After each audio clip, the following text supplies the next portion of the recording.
what is that drink? Red Bull, right? Red Bull has made so much money, they have enough money to throw away tens of millions of dollars a year, probably close to $100 million a year on Formula One racing.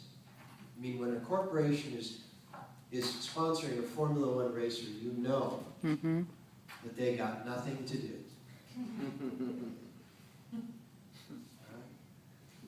So we have reached the apex, and what we're trying to do is we're trying to push the propeller plane faster. And eventually, like the spruce goose, it will be so loaded down, it will barely get off the water, the ground.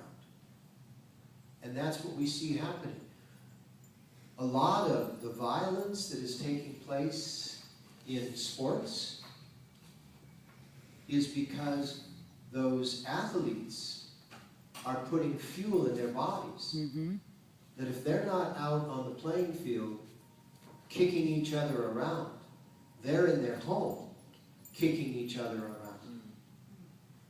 So there's a certain limit to that which we can push the existing format. And just like from the propeller to the jet, we have from the head brain to the heart brain. Because all of a sudden, the heart brain is running your show. Now there's something that happens with the heart brain. The head brain has been evolved over, and I've been telling you this, over 3.8 billion years, ever since life began. The intelligence connected to life has been seeking ways of making life more efficient and more effective.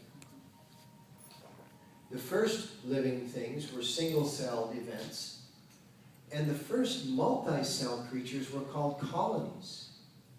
And what they actually did was that they hooked themselves together in a horseshoe shape so that the food would come inside the horseshoe, like the bay of a body of water. The food would come inside the horseshoe, and then they could all eat from the common source. But they all still had their mouths, and they all still had their own independent systems. Eventually, they decided that one of them was going to be the mouth, and the rest of them were going to be the other things. And that's how the colony evolved into the multi-cell creature. But that took millions and millions and hundreds of millions of years. The evolution now is people gathering together, like the colony. People gathering together in rooms such as this.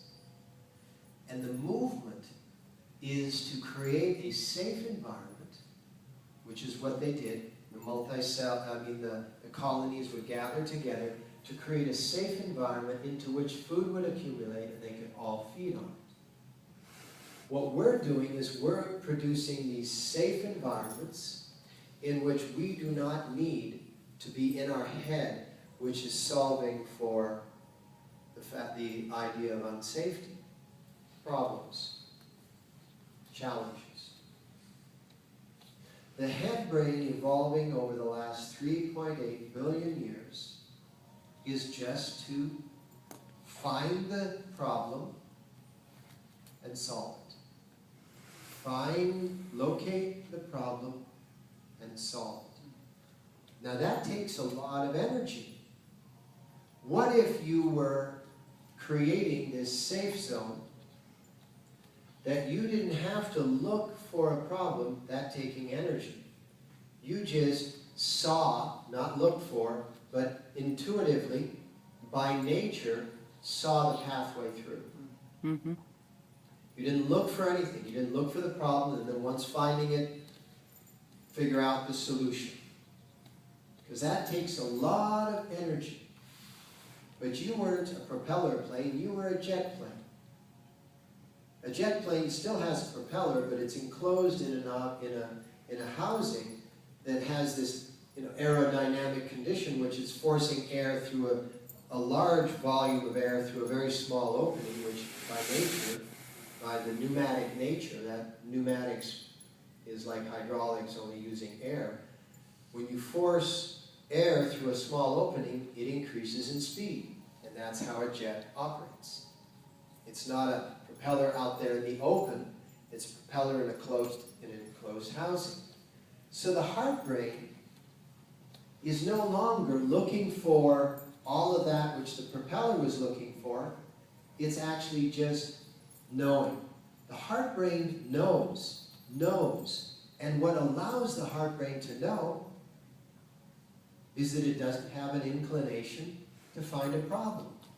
If your heart brain was looking for a problem, you would die in a moment, because it would take a moment, a nanosecond, a very short period of time, to see if there was a problem. In that period of time, your heart wouldn't beat. So your heart would be this crazy-ass thing, pardon my scientific expression, that would beat every so often. And I don't mean like seconds apart, but it would be so erratic that your life would be just crazy misery. What makes your life, is that consistency of your heartbeat. What makes your life a nightmare is your head brain. Because while you have that consistency of your heartbeat, your head brain is making up stories. And it's telling you that this is what's going down. And instead of being with your heartbeat, you're out here in your story. You're not even paying attention to your heartbeat. Wow, what a revolution. Everything that existed before the automobile was available for the automobile.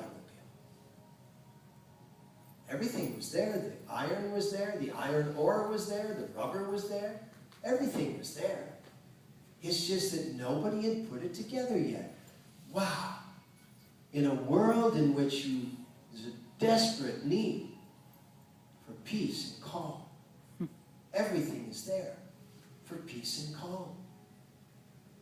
And you are the Thomas Edisons. You are the Nikolai Teslas. You are the Henry Fords. You are the innovators of the new opportunity. But the new opportunity will not be driven by capital. But the end result is that it will be more valuable than anything else.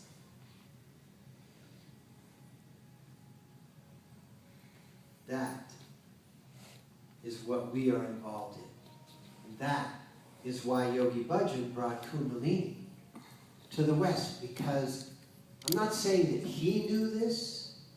I'm saying that the intelligence knew that if it took a master of Kundalini Yoga and put that master in the West, that the West was where the life of the evolved teaching masters were being born.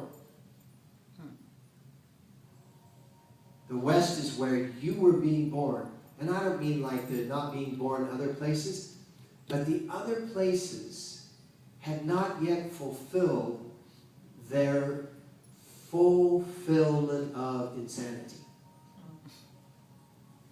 The West, because of its barbaric beginnings, had already burned through all of this insanity of inventing things and making things and having objects and creating things outside of itself. And what is broadcasting the Western insanity to the entire world? You know, every single human being in these Middle Eastern and these African nations dream of a pair of Levi's and sunglasses and a refrigerator and running water,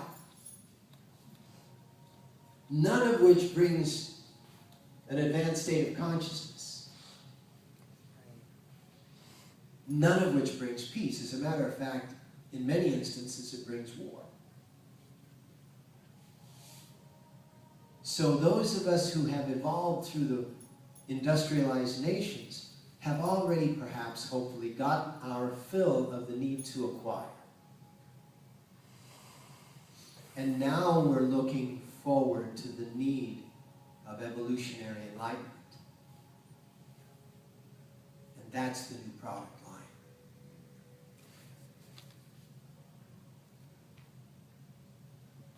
And the last thing we can do in this product line is create patents, trademarks, advertising campaigns that my way is better than the other ways. Because that is only the head brain on the spruce goose saying, just one more engine, just one more engine and it'll get off the ground. No. The heart brain does not see the duality. And therefore the heart brain does not create heroes. There's a combination of heroic and pathetic. The hero and the victim. And that was the way that was the old system. The pathetics worshipping the heroics. Religions were built on